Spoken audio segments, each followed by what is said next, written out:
बहुत कम समय में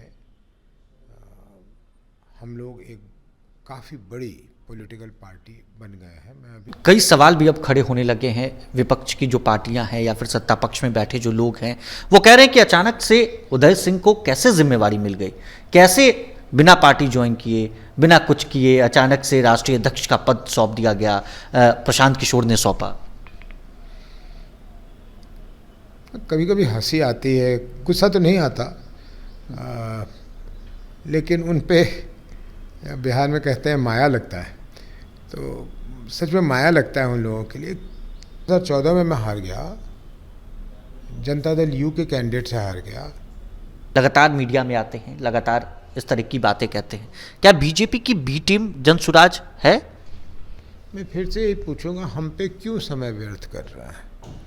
नेता प्रतिपक्ष हैं, उनकी भूमिका। एसवी और भारतीय जनता पार्टी को जनसुराज जो है चैलेंज के रूप में देखती है बिहार में आने वाले चुनाव।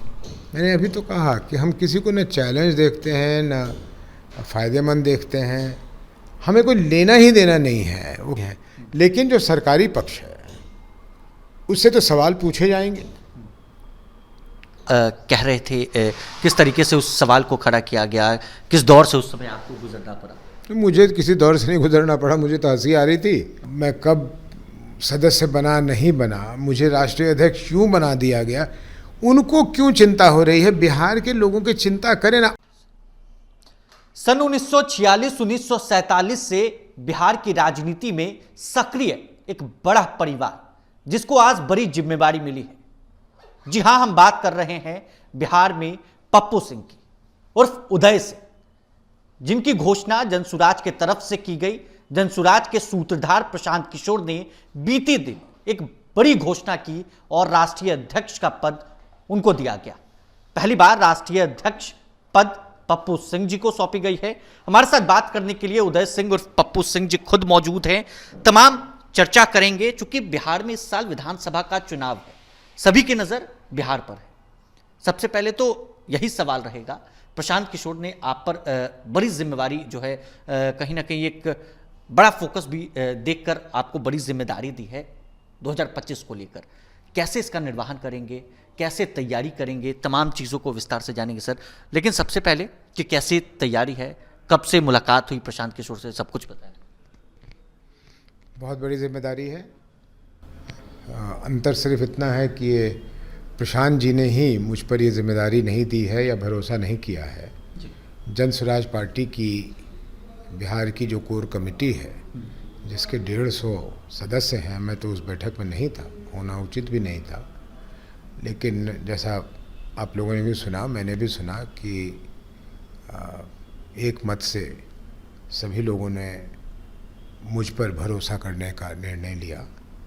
और जब मुझे लोगों ने इस पद को संभालने का पेशकश किया तो सोच समझकर मैंने भी हामी भर दी, क्योंकि पिछले 2 वर्षों से 2.5 वर्षों से पूरा जनसुराज परिवार, जिसके अगुआ, जिसके सूत्रधार प्रशांत जी हैं, हम लोग इस प्रयास में लगे हैं कि बिहार में परिवर्तन की जाए। और उस मुहिम में अगर सभी लोग समझते हैं कि मेरी भूमिका और भी बढ़ाई जा सकती है, तो मैं इस कार्यभार को संभालने के लिए तैयार हूँ। रह गई बात कि तैयारी कैसी है और क्या है, तैयारी जो है वो तो आप सबके सामने है कि बहुत कम समय में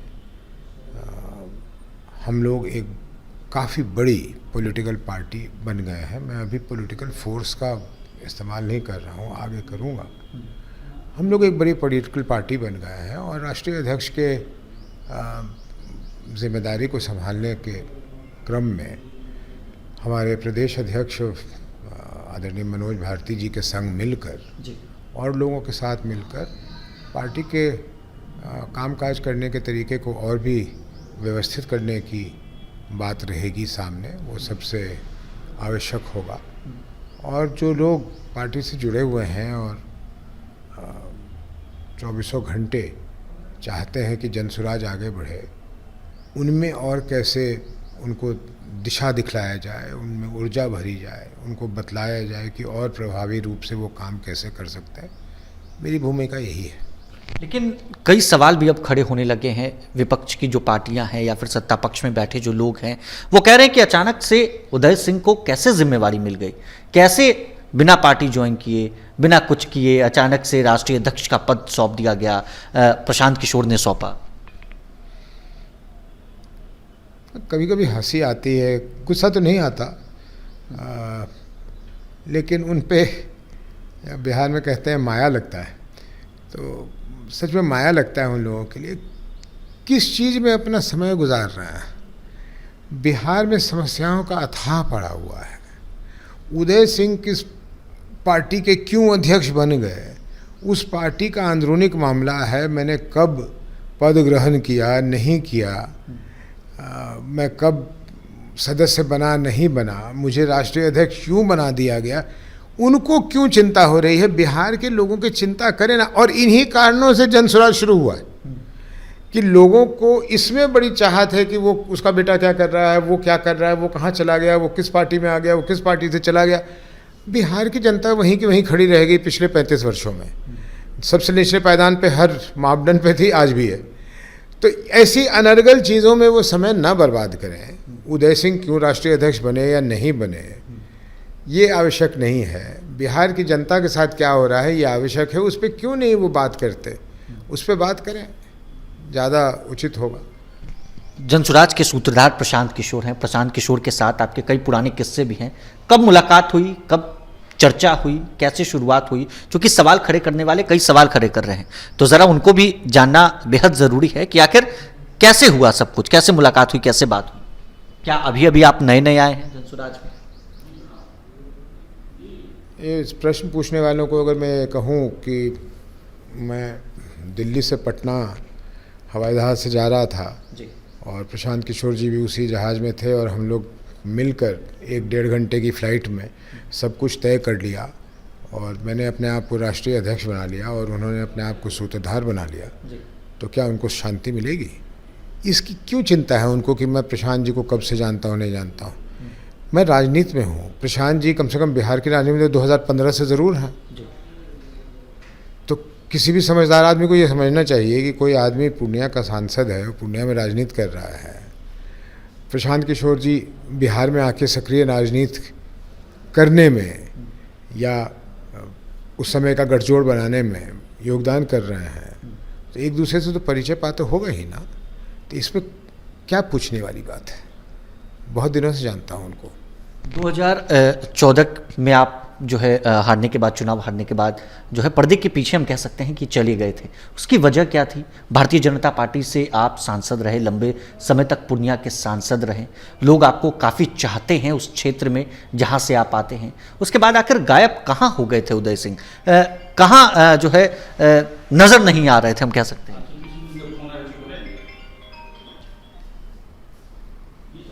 2014 में हारने के बाद मैं कहीं गायब नहीं हुआ था और निरंतर, ये अलग बात है कि मेरी आदत नहीं रही है शुरू से कि मैं बहुत ज़्यादा मीडिया के सामने पेश हुआ करूं और अनर्गल बात किया करूं। पूर्णिया में लगातार रहा, बीजेपी की सरकार बनी, बहुत उम्मीद था हमें कि अब देश में व्यापक परिवर्तन होगा। 1-1.5 वर्ष तक इंतज़ार किया कि अब कुछ ऐसा परिवर्तन दिखेगा जो देश जिसकी इंतज़ार कर रहा है या कर रहा था। लेकिन धीरे धीरे भारतीय जनता पार्टी में उलट चीज़ें होने लगीं। मैं वाजपेयी जी के न्योता पे बीजेपी में गया था, आडवाणी जी का कार्यकाल, वो 10 वर्ष बड़े सुखद समय बीता। भारतीय जनता पार्टी के लोग, और मैंने अंदर से इसको महसूस किया, अल्पसंख्यकों के प्रति कहीं से भी उनमें कठोर भावना, गलत भावना नहीं रहा। मेरे कहने पे बहुत बार उन्होंने अपने वक्तव्य में या नीतियों में परिवर्तन किया ताकि पूरा देश, पूरी समाज एक साथ मिलकर चले। लेकिन धीरे धीरे 2015-16 के बाद मैंने देखा कि ये पटरी से उतर गई है और किसी और दिशा में जा रही है, जिसका परिदृश्य तो आप देख ही रहे हैं कि आज देश भर में क्या स्थिति बनी हुई है। और हद तब हो गई जब बीजेपी ने नीतीश जी के साथ हाथ मिलाने का फिर से फैसला किया, क्योंकि मेरी जो आदरणीय नरेंद्र मोदी जी से बातें होती थी 2012, 13, 14 में, तो उससे ऐसा नहीं लगता था कि ये लोग फिर साथ मिलेंगे। तो जब ये साथ चले गए तो मुझे लगा कि भाई ये सत्ता के इतने लोभी हैं कि अपने कहीं भी बात से पीछे हटकर, अपनी नीतियों से अलग हटकर ये काम करते हैं सिर्फ इसलिए कि किसी तरह सत्ता का एक हिस्सा मिल जाए। तो मैंने तंग आकर भारतीय जनता पार्टी छोड़ दिया। लोग उसको जोड़ते हैं कि इनको टिकट नहीं मिल रहा था इसलिए छोड़ दिया। 2014 में मैं हार गया, जनता दल यू के कैंडिडेट से हार गया, और जनता दल के साथ अगर बीजेपी ने सांठगांठ कर ली तो इतना तो कोई भी समझदार आदमी समझेगा कि जो वहाँ के सांसद हैं उनको टिकट मिलेगा। तो टिकट नहीं मिला इसलिए चले गए, टिकट नहीं मिलता पहले चला जाता। लेकिन भारतीय जनता पार्टी के रास्ते से मैं अपने आप को अलग महसूस करने लगा और मैंने विधिवत प्रेस कॉन्फ्रेंस बुलाकर अपना बीजेपी से नाता तोड़ा। 2004 में जब मैंने कांग्रेस पार्टी छोड़ी थी तो कांग्रेस पार्टी ने कुछ ऐसा किया था, रामविलास जी के साथ गठबंधन में कुछ ऐसे लोग मिल गए जो मुझे स्वीकार्य नहीं थे, तो मैंने कांग्रेस पार्टी छोड़कर निर्दलीय लड़ने का कोशिश किया। वाजपेयी जी ने न्योता दिया, बीजेपी में चला गया। लेकिन इसलिए जब मैंने बीजेपी छोड़ा तो और कांग्रेस ने कहा कि आप वापस आइए, तो मुझे घर लौटने में कहीं कोई परेशानी नहीं हुई, मैं चला गया कांग्रेस में। उन्होंने मुझ पर ये एहसान किया कि मुझे 2019 का फिर से मौका दिया चुनाव लड़ने का। लेकिन देश की उस समय परिस्थिति पुलवामा और बालाकोट लेके थोड़ी अलग थी और समझा जा सकता है कि ऐसी थी, तो मैं फिर चुनाव हार गया। 2024 में सोच ही रहा था कि अपने अवस्था को देखते हुए मैं लड़ूं या नहीं लड़ूं, तब फिर कांग्रेस पार्टी ने एक नाटकीय ढंग से किसी दल का विलय करवाया, फिर नहीं करवाया, फिर हाँ किया, फिर ना किया। और राजनीति में, मैं पेशेवर राजनीति में नहीं हूँ, मैं किसी सिद्धांत को लेकर, किसी मकसद को लेकर राजनीति में हूँ। तो मुझे लगा कि भाई ये भी पार्टी तो फिर से वही कर रही है जो इसको नहीं करनी चाहिए। तो 2024 के चुनाव के पहले, टिकट विकेट घोषणा के बहुत पहले मैंने त्यागपत्र दे दिया कि मैं अलग रहूँगा। उसके पहले जन स्वराज अभियान की शुरुआत हो गई थी और जन स्वराज अभियान के समय, शुरू होने के समय ये नहीं था कि ये पार्टी ही बनेगी। लेकिन जैसे जैसे अभियान को ट्रैक्शन मिलता गया, जैसे जैसे लोग जुड़ते गए, तो बिहार के लोगों ने आवाज़ उठाया कि भाई हम आपकी अगर बात माने भी तो हम करें क्या, आप तो पॉलिटिकल पार्टी हो नहीं। और इसी कारण 2 अक्टूबर पिछले साल प्रशांत ने घोषणा की कि जनस्वराज पार्टी एक पॉलिटिकल पार्टी के रूप में। बिहार में नेता प्रतिपक्ष हैं तेजस्वी यादव, आपकी पार्टी जिसके राष्ट्रीय अध्यक्ष आप बनाए गए हैं, उसको भारतीय जनता पार्टी की बी टीम वो कहते हैं, लगातार मीडिया में आते हैं, लगातार इस तरह की बातें कहते हैं। क्या बीजेपी की बी टीम जनसुराज है? मैं फिर से यही पूछूंगा, हम पे क्यों समय व्यर्थ कर रहा है? नेता प्रतिपक्ष हैं, उनकी भूमिका अभी यहाँ विद्यार्थियों के साथ जो हुआ, जिसमें प्रशांत किशोर ने बहुत भागीदारी दिखाई, तेजस्वी जी कहाँ थे? तेजस्वी जी ने उस मामला को क्यों नहीं उस स्तर पे उठाया, उस तरीके से उठाया, उस प्रभावशाली ढंग से उठाया कि उन बच्चों को न्याय मिल सके?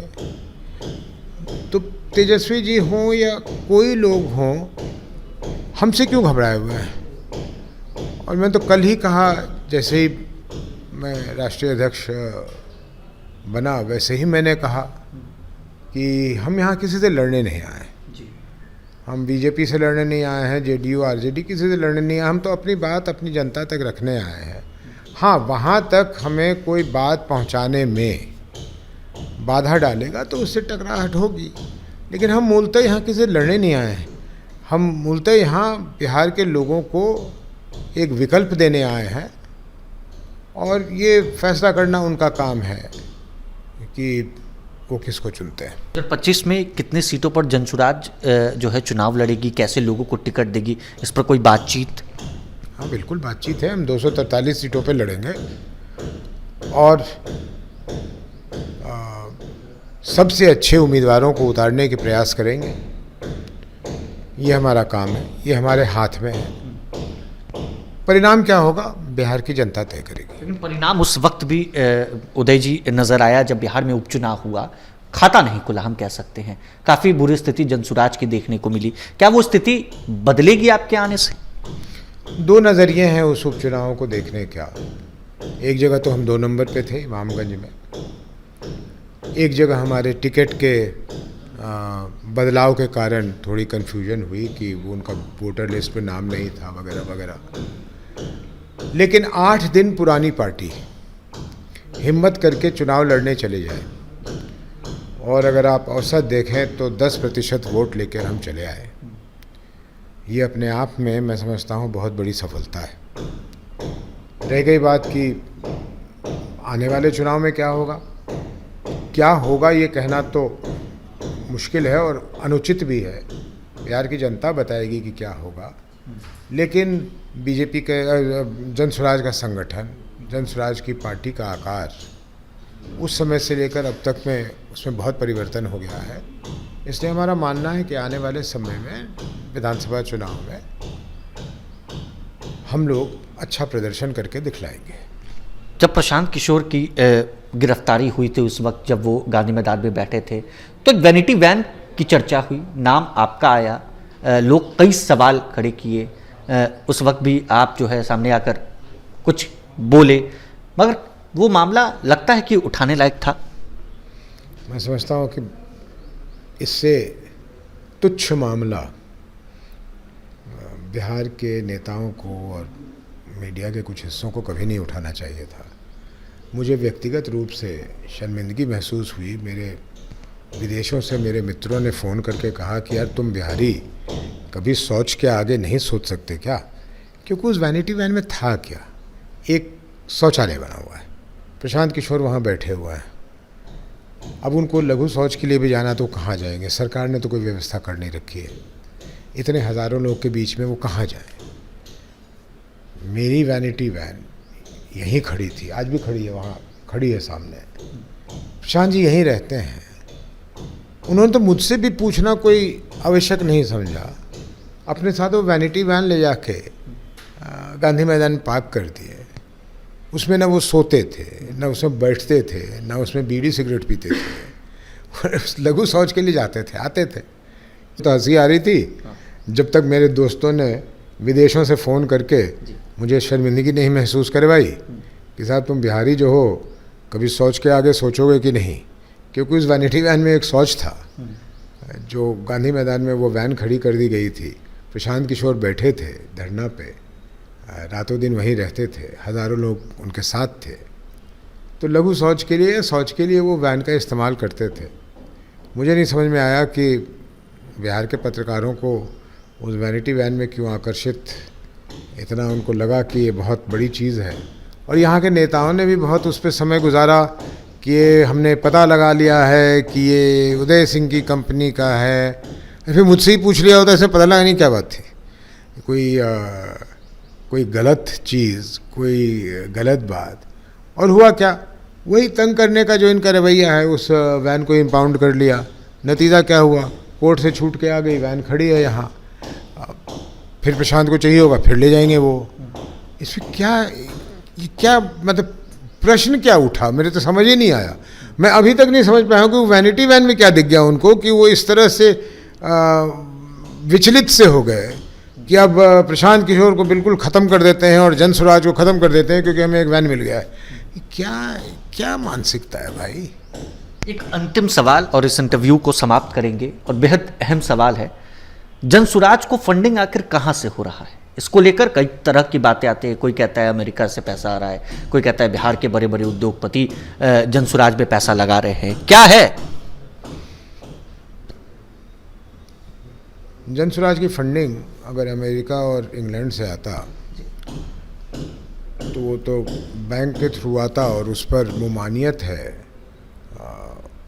नियम लागू होता है कि फॉरेन कंट्रीब्यूशन कितना लिया जाता है, वो गृह मंत्रालय के अंतर्गत आता है। तो वो बात तो वहाँ ख़त्म कर दीजिए। दूसरी बात, जनसुराजी उतने ही नहीं हैं जितने आपको यहाँ दिखते हैं। जनसुराजी पूरे देश भर में फैले हुए हैं, जिनको बिहार के उन्नति में, तरक्की में इच्छा है कि वो करें, इच्छुक हैं कि हाँ बदलाव हो। उसके अलावा प्रशांत किशोर जी ने जहाँ जहाँ जिन पॉलिटिकल दलों के लिए काम किया है, और बहुत सारी जगह ऐसे हैं जहाँ वो लोग सत्ता में आए या सत्ता में हैं, वो लोग भी प्रशांत किशोर को अपने राजनीतिक यात्रा में मदद करना चाहते हैं। वहाँ से पैसे आते हैं। बिहार के लोगों पे आपने प्रश्न पूछा, बिहार के बहुत सारे अनेकों लोग होंगे जो प्रत्यक्ष रूप से अगर पैसे नहीं भी दें तो बहुत सारे कार्यक्रम करते हैं, बहुत सारे कार्यक्रम करवा देते हैं। तो ये तो सहयोग से चलता है। और जो पूछने वाले लोग हैं, दो सवाल है मेरे उनसे। एक तो तुम्हारे पैसे कहाँ से आते हैं बताओ, और तुम्हारे नेता कहाँ से कहाँ पहुँच गए वो बताओ। जिनके पास साइकिल नहीं होती थी सामान बेचने का, उनके पास कितना धन है पहले उसका जवाब दे दो, तब हम भी बताएंगे तुम्हें। और दूसरी बात, ये क्यों चिंता, जब महात्मा गांधी जी, उन पे तो किसी ने प्रश्न नहीं उठाया आज तक कि आपने पैसे क्यों लिए। महात्मा गांधी जी सभाएं करते थे तो कौन पैसे देता था? उद्योगपति भी देते थे, गांव के लोग भी देते थे। तो पॉलिटिकल दल तो हमेशा सहयोग से ही चलता है। पॉलिटिकल दल किसी एक व्यक्ति के दम पे नहीं चलता है। तो इसमें कोई प्रश्न बनता नहीं है, लेकिन अब ज़बरदस्ती कुछ पूछना है तो पूछता है। बिल्कुल, तमाम सवाल थे, तमाम जवाब। उदय सिंह हमारे साथ मौजूद थे, जनसुराज के नए राष्ट्रीय अध्यक्ष। क्या कुछ कहना था आपने सुना है। हमारे चैनल के साथ बन रहे, हमारे फेसबुक पेज को फॉलो करना ना भूलें। आपका बहुत बहुत शुक्रिया। प्रभातखबर.com, विश्वास वही, रफ्तार नहीं।